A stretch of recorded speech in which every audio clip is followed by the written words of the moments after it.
আমার বাড়ির ওখানেও আইছে ও বান্ধব মাঠে বান্ধব আইসে বিক্রি গিয়ে হলো মিলামিশা করছি আমরা অন্য মানুষের দর্শন এখন সে আমার নিব।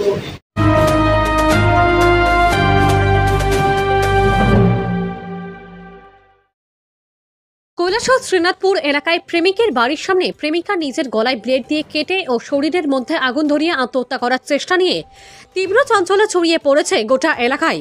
ঘটনার বিবরণে জানা যায়, শ্রীনাথপুর এলাকার বাসিন্দা মুকিত আলীর সাথে বিগত কয়েক মাস পূর্বে ফুলবাড়িকান্দি এলাকার এক যুবতীর প্রণয় সম্পর্ক গড়ে ওঠে মোবাইলের মাধ্যমে। পাশাপাশি মুকিত আলী বেঙ্গালুরুতে থাকতো ওই যুবতীকে সে বিবাহ করবে বলে আশ্বাস দেয়।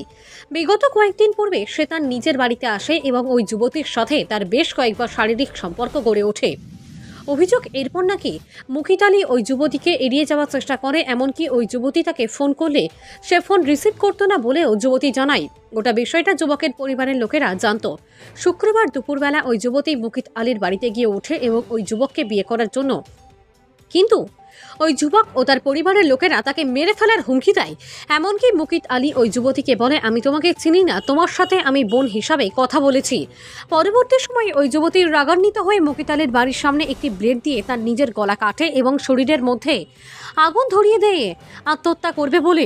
পরবর্তী সময় স্থানীয়রা ওই যুবতীকে ঘটনাস্থল থেকে উদ্ধার করে চিকিৎসার জন্য কৈলাসহর ঊনকোটি জেলা হাসপাতালে নিয়ে যায়।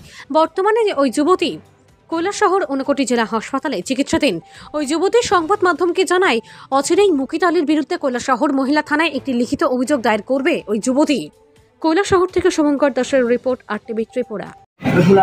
কৌশন কি হয়েছে?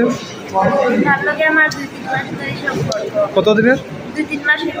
আচ্ছা, তার আগে থেকে সম্পর্ক আমরা বাইরে আসতে বেঙ্গলুরু থাকা অবস্থায় আমরা সম্পর্ক আমার হয়েছে বাড়িতে যাওয়ার পরে আমার বোনের লোক করতে হয়েছে মার লোকেও মাঝে মধ্যে মারতে তার লেগে মার লোকের মাঝে মধ্যে কোথাও বলতো হওয়ার পরে আমরা বলছে ওইটা কাছে আমার বিয়া লাগাইছে তারা আমি কইছি কইছে আমি সম্পর্ক শেষ করতে আসলাম হেয়া খান দিয়ে হেয়া বাড়ি ছাড়া বাঁচতে নাই হয়েছে আমি বলছি ঠিক আছে তুমি বাড়িতে আমার বিয়ার মাছ ছাড়াইও এখন যে আচ্ছা ঠিক আছে বাড়িতে আমার বিয়ার মাছ ছাড়াই আমার পরে এদিনও ভালো আমার কোন দিন আইছে? প্রথম দিকে। আচ্ছা, এরপরে এদিনও আমরা কথাবার্তা হয়েছে তারপরে পরের দিন সকালে আমি ফোন দিতে বাড়িতে যাওয়ার পরে মানে আমি ফোন নিয়ে ধরতো না, খালি বেশি বলছে তার মার অবস্থা খারাপ তারপর অবস্থা খারাপ থেকে আমি তো ইয়ে করতাম না।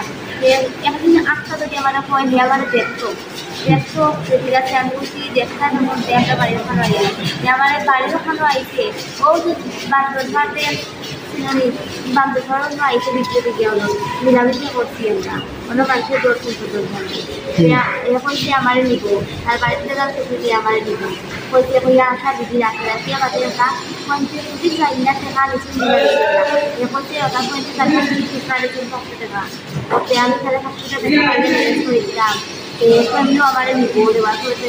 50,000 টাকা ঘুরছে কিতা টাকা টাকা কিতা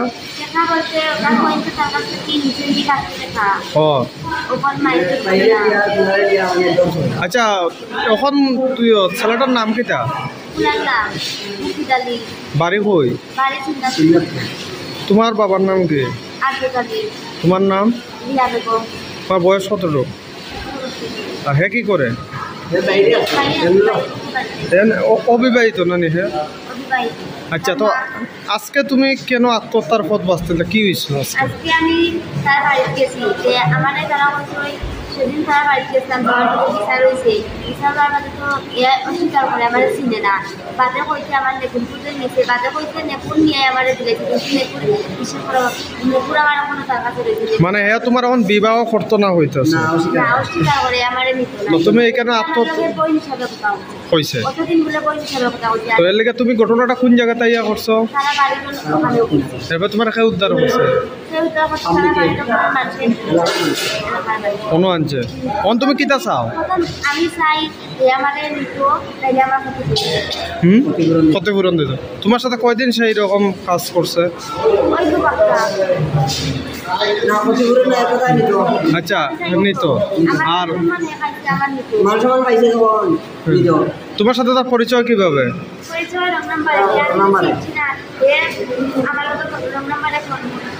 বাদে হেও আমার নাম কথা বলতে